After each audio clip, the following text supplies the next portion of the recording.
کی خدمت میں حاضر ہیں اور اب چلتے ہیں اس سیگمنٹ کی جانب جس میں ہمارے ساتھ علماء کرام ہوتے ہیں اور علماء کرام کے ساتھ ایک محفل سجی ہوتی ہے، ساتھ ساتھ سرکار دو عالم صلی اللہ علیہ وسلم کے حضور نذرانہ عقیدت بھی پیش کیا جاتا ہے اور کوشش ہوتی ہے کہ جس موضوع کا انتخاب کریں اس پر سیر حاصل گفتگو ہو، مختصر وقت میں جامع گفتگو کر سکیں۔ سیگمنٹ کا نام ہے بزم علم و عقیدت۔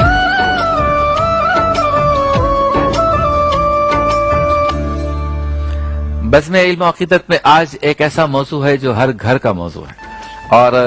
بظاہر ہم اس موضوع کا نام سنتے ہی، اس موضوع کا سرنامہ سنتے ہی تھوڑا سا مسکراتے ہیں، لیکن ہے یہ ہر گھر کا اور ہر ایک کو اس سسٹم میں ضرور آنا پڑتا ہے اور ہماری شریعت میں یہ بہت ہی سنجیدہ موضوع ہے اور کئی حوالوں سے سنجیدہ ہے کہ اس موضوع کے مطابق جب زندگی کو ہم گزارتے ہیں تو آہستہ آہستہ کئی اور موضوعات بھی نکلتے ہیں اور موضوع ہے میاں بیوی کے تعلقات، اور اس لیے یہ اہم موضوع ہے کہ یقیناً ہر گھر کا موضوع، اور دوسرا یہ کہ شریعت کے مطابق جب ہم اس پر گفتگو کریں گے تو دیگر موضوعات نکلیں گے جس میں پھر تربیت اولاد بھی آئے گا، پھر وراثت بھی آئے گا، پھر فضول خرچی بھی آئے گی اور گھر کا ماحول بھی آئے گا، یعنی اس کے لنکس میں کافی موضوعات نکلتے ہیں۔ لیکن آج ہم جو ہے وہ اپنے آپ کو اسی دائرے میں رکھیں گے کہ حقوق زوجین کیا ہونے چاہیے، یعنی میاں بیوی کے ایک دوسرے پہ حقوق کیا ہونے چاہیے، تعلقات کیسے ہونے چاہیے، کوئی جھگڑا ہو جائے تو اس کو سیٹل کیسے کرنا چاہیے، کسی ایک کو غصہ آ جائے تو دوسرے کو کیا کرنا چاہیے، زیادہ تعلقات خراب ہو جائیں تو کس طرح سے بڑے حادثے سے بچنے کے لیے یا بڑے اقدام سے بچنے کے لیے کیا جو ہے وہ ترکیب لگانی چاہیے، کیا کس طرح سے لوگوں کو بیچ میں ڈال کے اس کو سیٹل کرنا چاہیے، ساتھ ساتھ میاں بیوی کے تعلقات کا اولاد پہ کیا اثر پڑتا ہے اور پھر پورے معاشرے پر تمام کپلز کے اچھے تعلقات کا کیا اثر پڑتا ہے، کیونکہ یہ ایک کلچرل بات بھی ہم اس میں کریں گے اور شرعی بات بھی کریں گے۔ موجود ہے ہمارے ساتھ آپ کے ہمارے ہم سب کے محترم بہت ہی پیارے بہت ہی شفیق رہنما حضرت پیر سید مظفر حسین شاہ قادری صاحب، السلام علیکم۔ وعلیکم السلام، بہت شکریہ آپ تشریف لائے، اور ساتھ موجود ہیں ہمارے درس تراویح کے مقرر جناب علامہ نثار اجاگر صاحب، آپ کو بھی السلام علیکم۔ وعلیکم السلام اور اس کے ورحمۃ ساتھ اللہ وبرکاتہ۔ جوش پر عزم ثنا خواہ محمد ساجد قادری صاحب، آپ کو بھی السلام علیکم۔ میاں بیوی کے تعلقات، سب سے پہلے تو ہم گفتگو کریں گے ہمیشہ کی طرح تمہیدن کہ رب تعالیٰ نے اس رشتے کو بنایا جو بظاہر معلوم نہیں ہوتا کہ یہ رشتہ کس کا کس کے ساتھ ہوگا، ایک عرصے تک معلوم نہیں ہوتا اور بالکل قریب آ کے پتہ چلتا ہے کہ یہ تعلق ہے، کیونکہ نہ یہ ماں جیسا رشتہ ہے، نہ باپ جیسا رشتہ ہے، نہ بہن بھائیوں جیسا رشتہ ہے۔ ایسا بھی ہوتا ہے کہ دونوں کے درمیان کئی ہزار کلومیٹر کا فاصلہ ہو اور اچانک ہی رب تعالیٰ دونوں کو ملا دے۔ تو تمہیدن گفتگو کریں گے، شاہ صاحب کیا کہیں گے میاں بیوی کے بسم تعلق؟ اللہ الرحمن الرحیم، رب اشرح لی صدری ویسر لی امری واحلل عقدۃ من لسانی یفقہوا قولی۔ دیکھیے، اس کائنات کا مقصد جو ہے وہ انسان تھا، اور انسان میں سب سے پہلے حضرت آدم علیہ نبی علیہ الصلوۃ والسلام کو اللہ رب العالمین نے پیدا فرمایا اور فرمایا انی جاعل فی الارض خلیفہ، میں زمین میں اپنا ایک نائب بنانا چاہتا ہوں، وہ نائب کے جس کے ذریعے میرے احکام اور میری مرضی اور میری ناراضگی کا اظہار ہو۔ صحیح۔ تو اس پہ حضرت آدم علیہ نبی علیہ الصلوۃ والسلام کو پیدا کیا گیا، اور اس کے بعد قرآن کریم سورہ اعراف میں یہ کہتا ہے کہ جب حضرت آدم کو پیدا کر دیا گیا تو ایک آدم اور ایک انسان کی سرشت کے اندر یہ تھا کہ وہ تجرد کی زندگی نہیں گزار سکتا، وہ فردن زندگی نہیں گزار سکتا، وہ انفرادی زندگی نہیں گزار سکتا، وہ تنہا تجرد نہیں کر سکتا۔ لہذا حضرت آدم علیہ نبی علیہ الصلوۃ والسلام کی طبیعت پر جنت جیسا ماحول بار بن گیا، تو اللہ رب العالمین نے ان کے سکون کے لیے سیدہ حوا کو پیدا فرمایا اور سیدہ حوا کو پیدا کیا اور ان سے آپ کا نکاح ہوا، اور وہ سیدہ حوا کی پیدائش کے مقصد کو اللہ رب العالمین نے سورہ اعراف میں بیان فرمایا کہ ہم نے ان کو اس لیے پیدا کیا تاکہ اس کے ذریعے آدم کو تسکین ملے۔ تو لہذا میاں بیوی کا جو رشتہ ہے وہ ایک دوسرے کی ذہنی اور قلبی اور روحی اور فکری اور وجدانی تسکین کا رشتہ ہے۔ نہ عورت تجرد کی زندگی گزار سکتی ہے، نہ مرد تجرد کی زندگی گزار سکتا ہے، اور اسی پر تو تمام معاشرہ وابستہ ہے۔ یہ ایک دوسرے کی تسکین کے ساتھ ساتھ جو فطرت اور ضمیر کے تقاضے ہیں، اس کو اگر ایک اور اینگل سے اگر آپ دیکھیں تو قرآن نے ایک جگہ ذکر کیا زُیِّنَ لِلنَّاسِ حُبُّ الشَّهَوَاتِ مِنَ النِّسَاءِ وَالْبَنِينَ، کہ ہم نے انسان کے اندر ایک اٹریکشن پیدا کی ہے عورتوں کے لیے، بچوں کے لیے، مال کے لیے، جائیداد کے لیے۔ یہ تمام چیزیں انسان کی سرشت اور طبیعت اور نیچر کے اندر ہیں۔ عورت کے لیے اللہ رب العالمین نے مزین کیا ہے، آراستہ کیا ہے اور اس کی کشش پیدا کی ہے مرد کے لیے اور مرد کے اندر کشش پیدا کی ہے، عورت کے لیے اور دونوں کے اندر کشش پیدا کی ہے اولاد کے لیے، صحیح۔ اور اپنی زندگی کو گزارنے کے لیے پھر ان کے اندر ایک کشش پیدا کی ہے کمانے کی، سونا چاندی مال جو ہے اس کو جمع کرنا اور اس سے کے تحت اپنی زندگی کو آراستہ کر کے گزارنا، اور پھر اللہ نے فرمایا کہ اصل ٹھکانہ تو تمہارا اللہ کے پاس ہے۔ یعنی اصل تو میں اور آپ شبیر بھائی پیدا اللہ کی عبادت کے لیے ہو، صحیح۔ لیکن اللہ کی عبادت کی اس پرواز کو پکڑنے کے لیے ہمیں کچھ اپنے جذبات ریلیز کرنے پڑیں گے، وہ جذبات ریلیز کرنے کے بعد ہمیں پرواز لگ سکتی ہے، اور وہ جذبات ریلیز کرنے کے لیے جو فطرت کے جذبات ہیں، اگر ہم گویا کہ پس پش ڈالیں یا وہ فطرت کے جذبات کی آواز کا گلا گھونٹے تو ہم اللہ کے صالح بندے بن ہی نہیں سکتے، کیونکہ جس جذبات اور جس سطح پر جا کر ہم نے اللہ سے محبت کرنی اس سے پہلے آزمائش میں چند محبتیں رکھ دی گئی ہیں اور اس کو ریلیز اور اس کو ڈیلیور اور اس کو ترتیب دینے کے مرحلے بیان کر دیے گئے۔ اگر اس ترتیب کے اندر اس مرحلے کو بیان کر دیا گیا تو یہ ساری محبتیں پھر مومن اور معاون اور ممد اور مددگار بن جاتی اس اصل محبت حقیقی کی طرف جو اللہ رب العالمین کی محبت ہے، اور اس میں ماں کی محبت ہے، باپ کی محبت ہے، بیوی کی محبت ہے، بچوں کی محبت ہے، مال کی محبت ہے، کمانے کی محبت ہے، یہ تمام چیزوں کی زین للناس قرآن نے کہا مزین کر دیا ہم نے، یعنی کشش تمہارے اندر پیدا کر دی۔ تو اس فطرت کی کشش کو اتارنے کے لیے اللہ رب العالمین نے پھر اس کے فضائل بھی بیان کیے کہ یہ کرو گے تو یہ اجر ہے، یہ کرو گے تو یہ اجر ہے، یہ کرو گے تو یہ اجر ہے، اور اس کے یہ انعامات ہے، اس کو اس طریقے سے کرو گے تو انعامات ہے، تو یہ رشتے تمہیں قبر میں بھی کام آئیں گے، حشر میں بھی کام آئیں گے، بلکہ یہ رشتے اللہ سے دوئی کے نہیں، اس کو اللہ کے کہنے پر کرو گے نا تو پھر یہ اللہ کے قریب لے جانے کا سب سے بڑا ذریعہ بن جائے گا، اور اگر اس کو اللہ رب العالمین کے بتائے ہوئے طریقے سے اگر تم ہٹا دو گے یا اس کے خلاف کرو گے تو تم چاہے نماز پڑھو یا کلمہ پڑھو تمہیں اللہ رب العالمین کی محبت نہیں آ سکتی۔ تو یہ جو اللہ رب العالمین نے انسان کے اندر جو یہ چیزیں آراستہ کی ہے یہ اس کے فطرت کے تقاضے تھے، اور ان دونوں سے آگے چل کر مقصود یہ ہے کہ خاندان نشنما پائے، ایک اجتماع قائم ہو، افراد و انسان کی افزائش ہو، افزائش نسل کا سلسلہ ہو، اور لوگ گویا کہ اللہ کے ظاہر سی بات اللہ کا جو احکام ہے اور جو اس کی مرضی ہے جو تنہا حضرت آدم کے ذریعے آگے بڑھائی جا رہی ہے وہ ان کی اولادوں کے ذریعے اس معاشرے کے اندر پھیلے اور بدی کی قوت کے سامنے وہ ایک مضبوط دیوار بن کر کھڑے ہو جائے اور انسانوں تک اور خیر کو چاہنے والے لوگوں تک اس خیر کی بات کو پہنچائے، اور جہاں سے بدی آ رہی ہے تو بدی کو روکنے کے لیے انسانوں کی اولادوں کی تربیت اس طریقے سے ان کے ماں باپ کریں اللہ کے حکم سے تاکہ وہ بدی کے مقابلے میں ایک نیکی کی دیوار بنے اور دنیا سے فساد کو ختم کریں۔ لیکن اب اولاد کے حوالے سے بھی اگر آپ دیکھیں تو کیونکہ شادی کا مقصد جو ہے میاں بیوی کا مقصد اپنی تسکین کا جو افزائش نسل ہے، اگر افزائش نسل کو آپ بند کر دیں گے تو وہ جو فطرت کا تقاضا تھا جیسے مرد تنہا زندگی گزارے نہیں گزار سکتا،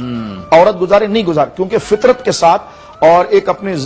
فطرت کے ساتھ یہ ایک دشمنی لینا ہے اور انسان فطرت کے ساتھ دشمنی لے کر پرسکون نہیں رہ سکتا۔ تو جس طرح جب ان دونوں کا ملاپ جو فطرت کی ایک تکمیل ہے تو اس کا آگے کا نتیجہ جو اولاد ہے، اور اولاد کے لیے بھی نتیجہ اس وقت آپ حاصل کر سکتے ہیں جب اس کے اندر حریت موجود ہو، فکری حریت، فکری آزادی کہ وہ ہر جگہ پر کھڑے ہو کر اپنے باپ کا نام لے سکے، اپنے ماں کا نام لے سکے، اپنے دادا کا نام لے سکے، اپنے نانا اپنے خاندان کو بیان کر سکے نسب۔ اس لیے حضور نے فرمایا کہ فکری حریت کے لیے پھر نکاح بھی ایسا ہو تاکہ آنے والی اولاد جو ہو وہ فکری حریت کے ساتھ معاشرے کے اندر ایک اچھا رول پلے کر سکے۔ تو سرکار نے فرمایا کہ اعلنوا بالنکاح، تو تمہیں چاہیے کہ پھر چھپ کے نکاح نہ کرنا،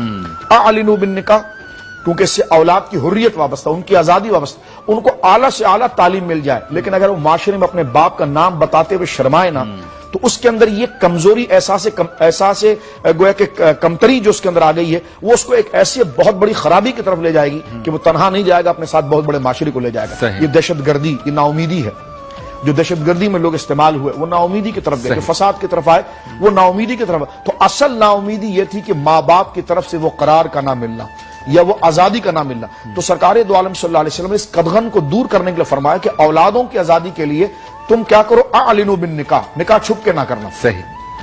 اس لیے فرمایا چھپ کر نکاح مثل زنا کے ہیں، کیونکہ جو مقصد تھا نکاح کا وہ تو حاصل ہی نہیں ہوا، کیونکہ نکاح اگر وہ شرعی اعتبار سے بظاہر ٹھیک بھی ہو گیا لیکن اولاد کے لیے تو وہی مرحلہ ہوا کہ جس طرح کے زنا سے اولاد ہو گئی ہے، وہ حریت ہی نہیں ہے۔ تو اس لیے حدیث میں آیا کہ چھپ کر نکاح اگر دو گواہوں کی موجودگی میں منعقد بھی ہو گیا لیکن وہ مثل زنا کے قرار دیا گیا کہ اولاد کے لیے وہ حریت نہیں، اور آپ کے لیے بھی حریت نہیں کہ آپ ڈکلیئر کر سکیں کہ جناب میری اولاد ہے۔ تو لہٰذا آپ جو اپنی شفقت کو ڈیلیور کرنا چاہتے ہیں اولاد کے لیے وہ بھی آپ نہیں کر پا رہے، اولاد کو جو اپنے لیے سرپرست چاہیے اور ایک مشفق باپ چاہیے، ایک سہارا چاہیے، وہ بھی نہیں کر پاتا۔ تو فرمایا اعلنوا بالنکاح، نکاح جو ہے وہ اعلانیہ کرو، واضربوہ بالدفوف،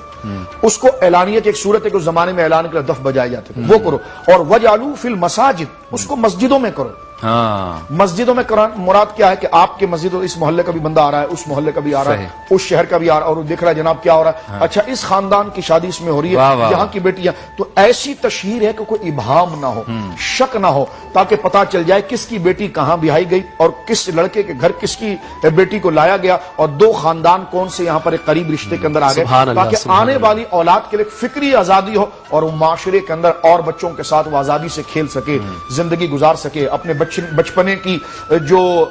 معاملات اس پر مکمل طور پر روحانی طور پر لطف اندوز ہو سکے، تاکہ جب اس کی جوانی اور شعور کی منزل آئے تو وہ معاشرے کے لیے، دین کے لیے، اللہ رب العالمین جل وعلا کے احکام کے لیے اور اپنے ماں باپ کے قلبی سکون کے لیے ایک بہت بڑا ذریعہ بنے. کیا بات ہے، سبحان اللہ، ماشاءاللہ. ساجد بھائی کلام ہو جائے اتنی خوبصورت گفتگو کے بعد. سبحان اللہ، واہ واہ، ماشاء اللہ. پل سے اتارو راہ گزر کو خبر نہ ہو، پل سے اتارو راہ گزر کو خبر نہ ہو، پل سے اتارو راہ گزر کو خبر نہ ہو، جبریل پر بچھائے تو پر کو خبر نہ ہو، جبریل پر بچھائے تو پر کو خبر نہ ہو، کہتی تھی یہ براق سے اس کی سبق روی، کہتی تھی یہ براق سے اس کی سبق روی، یوں جائیے کہ گرد سفر کو خبر نہ ہو، یوں جائیے کہ گرد سفر کو خبر نہ ہو، فریاد امتی جو کرے حال زار میں، فریاد امتی جو کرے حال زار میں، ممکن نہیں کہ خیر بشر کو خبر نہ ہو، ممکن نہیں کہ خیر بشر کو خبر نہ ہو، ایسا گما دے ان کی ولا میں خدا میں، ایسا گما دے ان کی ولا میں خدا میں، ڈھونڈا کرے پر اپنی خبر کو خبر نہ ہو، ڈھونڈا کرے پر اپنی خبر کو خبر نہ ہو، اے شوق دل یہ سجدہ گرون کو روانگی، اے شوق دل یہ سجدہ گر ان کو روانگی، بچھا وہ سجدہ کیجے کہ سر ہو خبر نہ ہو. حاصل کلام شیر فرماتے ہیں یہ دونوں ہیں سردار دو جہاں. سرکار مولا مرتضیٰ سے حضور نے فرمایا فرماتے ہیں یہ دونوں ہیں سردار دو جہاں. اے مرتضیٰ عتیق و عمر کو خبر نہ ہو. اے مرتضیٰ عتیق و عمر کو خبر نہ. خوش آمدید، ایک بار پھر آپ کی خدمت میں حاضر ہیں اور ٹرانسمیشن ہے برکت رمضان، چینل ہے نیوز ون، سیگمنٹ ہے بزم علم و عقیدت، موضوع ہے میاں بیوی کے تعلقات، ساتھ ساتھ نذرانہ عقیدت بھی پیش کیا جا رہا ہے. لیکن کلام جو پڑھا ہمارے ساجد قادری صاحب نے اور بقول ہمارے اجاگر صاحب کے جمعۃ المبارک کی رونق جو دوبالا ہو. سبحان مزہ اللہ آ سبحان اللہ سبحان شاہ صاحب کیا کہیں گے اس کلام؟ بہت خوبصورت کلام ہے. خبر نہ ہو یہ کرے تو اس کو خبر نہ ہو، یہ کرو تو اس کو خبر نہ ہو. ملایا کیسے اعلیٰ حضرت؟ کیا اور بات آپ ملانے کے ساتھ دیکھیے یہ ہر شعر ایک حدیث کی طرف ایک تاریخی واقعے کی طرف اشارہ ہے. کیونکہ امام اہل سنت کا یہ ملکہ ہے کہ اگر کوئی شخص ان کی اشعاری کو پڑھے نا تو بہترین عالم بن جائے. اس کو پتہ چل جائے کہ کس قرآن کی آیت سے لیا گیا ہے، کون سی حدیث سے لیا گیا، کون سی تاریخ سے. اور یہ بھی کہہ سکتے ہیں حضرت قطع کلام حضرت کہ سمجھ بھی وہی سکتا ہے جو کم از کم عالم کے ساتھ بیٹھا جی ہاں، وہ ظاہر سی بات ہے اس کا مطالعہ. اب آپ دیکھیے کہ یہ اس کا جو مطلب ہے پل سے اتارو راہ گزر کو خبر نہ ہو، جبریل پر بچھائیں تو پر کو خبر نہ ہو. یہ معراج شریف کا ایک واقعہ ہے. سرکار دو عالم صلی اللہ علیہ وسلم جب معراج پر پہنچے تو جبریل امین نے سرکار علیہ السلام کی بارگاہ میں یہ عرض کی تھی کہ آپ رب سے میری طرف سے یہ کہیے گا کہ اللہ رب العالمین مجھے یہ شرف عطا فرمائے کیونکہ آپ اپنی امت سے بہت محبت کرتے ہیں. اور پل صراط جو ہے حضرت عبداللہ ابن مسعود کی حدیث ہے مسلم شریف کے اندر کہ ایک ڈھلوان نما پل ہے، یعنی جس طرح آپ یوں کر کے ہاتھ کو رکھیں تو اس طرح کوئی چیز رکھی جائے تو لڑک کر ایک طرف آ جائے، اس طرح ڈھلوان نما اور جہنم کے اوپر ہے. اب ڈھلوان نما اگر ہو تو اس پر کھڑا کون ہوگا؟ تو منہ کے بل گر جائے گا. اور پھر وہ بال سے زیادہ باریک ہے اور تلوار کی دھار سے زیادہ تیز ہے. اس کے اوپر سے لوگوں کو گزرنا ہوگا اور جو کٹ کر گر گیا الیاذ باللہ تو وہ جہنم میں گیا.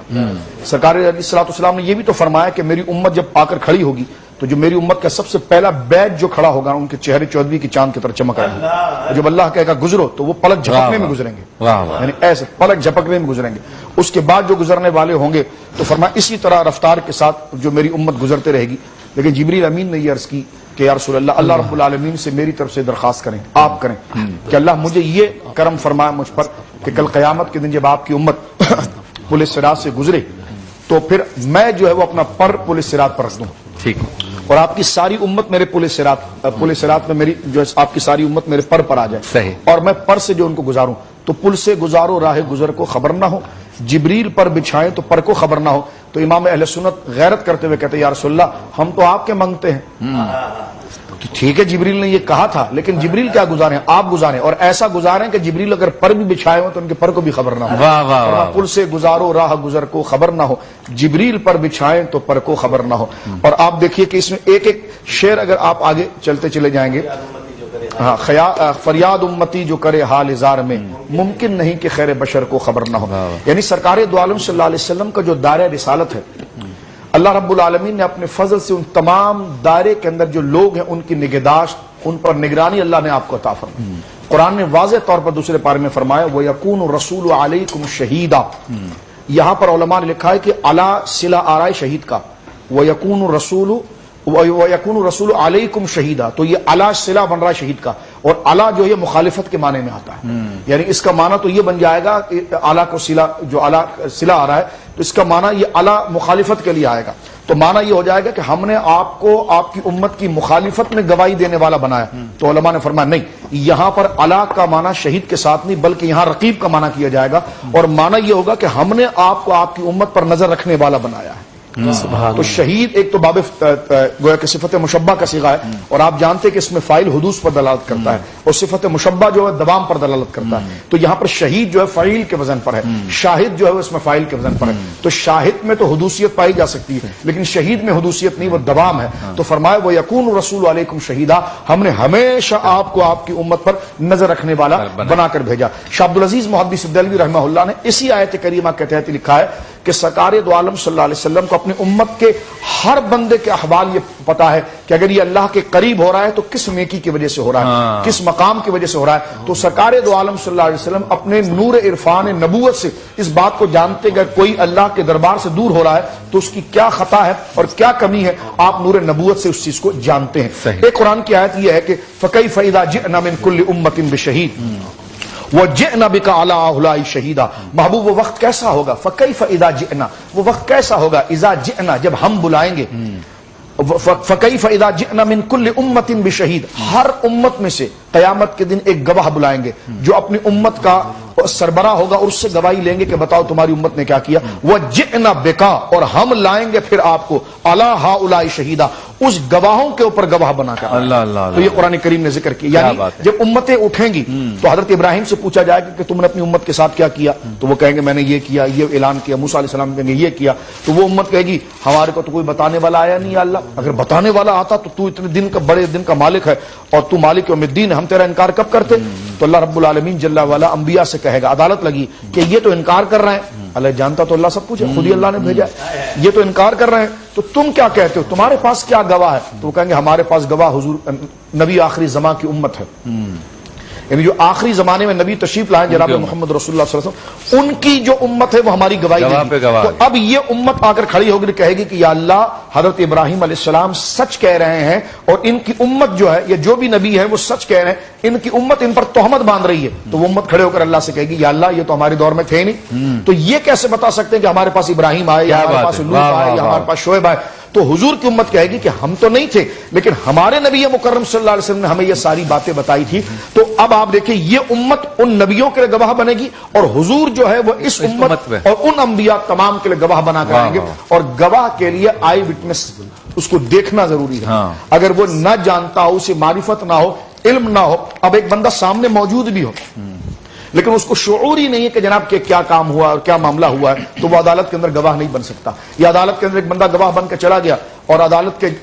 معزز جج نے اس سے پوچھا کہ اس وقت تم موجود تھے جب یہ حادثہ ہوا, اس نے کہا نہیں میں موجود نہیں تھا. تو کہا پھر توہین عدالت کا کیسے بناؤ, کس نے عدالت کی توہین کی. کہا میں موجود تو تھا لیکن مجھے خبر نہیں لگی. تو لہذا گواہ وہی ہو سکتا ہے کہ جو اپنے علم کے اعتبار سے موجود ہو یا اپنے بدن کے اعتبار سے موجود ہو. تو سرکار دو عالم صلی اللہ علیہ وسلم اپنے بدن مبارک کے اعتبار سے مدینہ منورہ میں جلوہ گر ہیں اور آپ کی نورانیت اور نبوت اور مشاہدہ اور عرض اعمال کے اعتبار سے جو دوسری شکل ہے اس میں ساری امت کے احوال کو آپ ملاحظہ فرما رہے ہیں. اس کا ایک گوشہ امام اہل سنت نے یہاں پر ذکر کیا کہ فریاد امتی جو کرے حال میں زار ممکن نہیں کہ خیر بشر کو خبر نہ ہو. ایک تو یہ کہ صحابہ جب دور دراز سے پکارتے تھے تو حضور ان کو جواب دیتے تھے, ایک اشارہ یہ بھی ہے. اور ایک اشارہ یہ بھی ہے کہ امت کے سارے احوال اور معاملات کو حضور جانتے ہیں. اور مسند بزار کی صحیح حدیث ہے کہ صبح شام مجھ پر میری امت کے اعمال پیش کیے جاتے ہیں, ان کے جو نیک اعمال مجھ پر آتے ہیں تو حمد اللہ علیہ, میں اس پر اللہ رب العالمین کی حمد بیان کرتا ہوں کہ یا اللہ تیرا کرم ہے اور تیری توفیق سے میری امت نے یہ اچھے کام کیے. اور جب میرے سامنے فرشتے یہ کہتے ہیں کہ آپ کی امتی نے یہ گناہ کا کام کیا ہے تو فرماتے ہیں حضور کہ پھر میں ان کی طرف سے استغفار اللہ رب العالمین کی بارگاہ میں کرتا ہوں. تو حضور اپنے تمام امتی کے اعمال کی اچھائیاں اور برائیوں کو جانتے ہیں اور یہ تمام چیزیں حضور علیہ الصلوۃ والسلام کے سامنے جلی ہے اور روشن ہے. قرآن کی آیات اس پر دلیل ہے, احادیث اس پر دلیل ہے اور مشاہدہ اس پر دلیل ہے. سب کہتے ہیں نہیں جناب حضور تو نہیں جانتے, یہ فرشتے جانتے ہیں. اب آپ کیا کر رہے ہیں, آپ کا فرشتہ لکھ رہا ہے, میں کیا کر رہا ہوں میرا فرشتہ لکھ رہا ہے, یہ کیا کر رہے ہیں ان کا فرشتہ لکھ رہا ہے. تو قیامت کے دن ان فرشتوں کو گواہ بنایا جاتا نا شبیر بھائی کا, حضور کو کیوں گواہ بنا دیا؟ اگر حضور کو خبر نہیں تھی تو یہ تو بعد میں, حضور کو تو پہلے گواہ بنایا جا رہا ہے. تو تھوڑی سوچنے کی چیز ہے, اس کو عقل سے نہ دیکھا جائے, شرعی دلائل سے دیکھا جائے. کیا بات ہے, سبحان اللہ, ماشاءاللہ, کیا بات ہے. تو چلتے ہیں موضوع کی طرف, میاں بیوی کے تعلقات. تو اس میں شاہ صاحب یہ بتائیں کہ بیوی کہتی ہے کہ میرا حق زیادہ ہے اور پھر وہ اپنی طرف سے جو بھی اس کے پاس دلائل ہوتے ہیں اچھے برے وہ سارے پیش کرتی ہے. اس طرح مرد کہتا ہے کہ میرے حقوق زیادہ ہے تم پر اور تم میری زیادہ عزت کرو, میں تمہاری ذمہ داری بھی پوری کروں گا لیکن تم میری زیادہ رسپیکٹ کرو, مجھے اس طرح سے جو ہے تم پر فوقیت حاصل ہے.